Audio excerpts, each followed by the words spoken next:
Christine Mugur-Munene pratique l'agriculture sur le versant est du mont Kenya. Jusqu'à récemment, elle devait attendre la saison des pluies pour irriguer ses cultures. Mais aujourd'hui, il lui suffit d'ouvrir un robinet pour que l'eau coule. Je peux faire tout ce que je veux parce que l'eau, elle coule sans arrêt. Cette alimentation en eau n'est pas uniquement due à l'installation de tuyaux et de pompes supplémentaires. Elle tient à un élément encore plus important, la présence d'arbres. Grâce à un projet pilote soutenu par le Fonds international de développement agricole des Nations unies, plus de 7 millions de semis ont été plantés dans les zones de captage de l'eau situées sur le versant est du mont Kenya. Et d'après le forestier du projet, Paul Nguna, ce sont les arbres qui permettent à l'eau de s'écouler.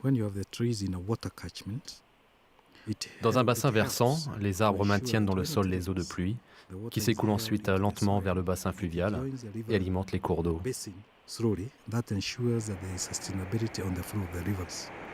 Mais depuis près de 40 ans, l'exploitation excessive des forêts et les mauvaises pratiques agricoles ont réduit de 5000 hectares le couvert forestier, baissé le volume d'eau drainée, érodé des sols et augmenté la pauvreté pour les 80% des Kenyans qui, comme Christine, dépendent de l'agriculture. Pour inverser cette tendance, il faut modifier les comportements, responsabiliser les agriculteurs locaux pour qu'ils protègent et préservent les ressources en eau, explique la directrice de projet, Faith Livingstone.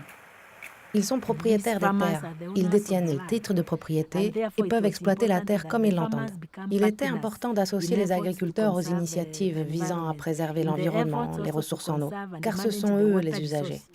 Il faut inviter les agriculteurs à former des groupes pour qu'ils puissent gérer ensemble les ressources en eau.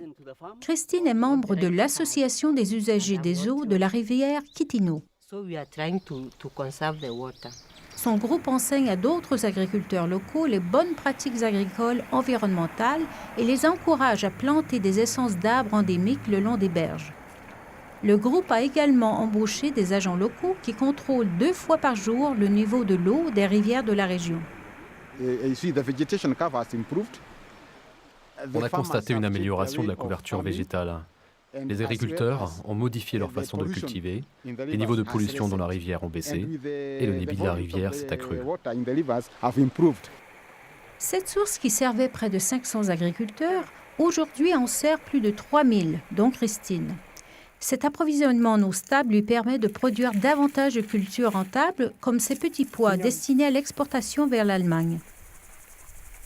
Avec les bénéfices dégagés, elle a pu embaucher davantage de main-d'œuvre et acquérir plus de terres. L'exploitation que sa famille a cultivée pendant des générations s'est agrandie et Christine projette d'accroître encore davantage son activité. J'envisage de produire du biogaz. Comme ça, nous n'aurons plus besoin de couper les arbres. Nous pourrons utiliser le biogaz pour l'éclairage et pour tout le reste. Maintenant que l'alimentation en eau est assurée, Christine peut améliorer son exploitation et aussi sa vie. L'une de ses innovations se trouve dans sa cuisine. Grâce à des réservoirs, Christine peut désormais chauffer de l'eau qu'elle utilise notamment pour laver la vaisselle, chose qu'elle n'avait jamais fait auparavant.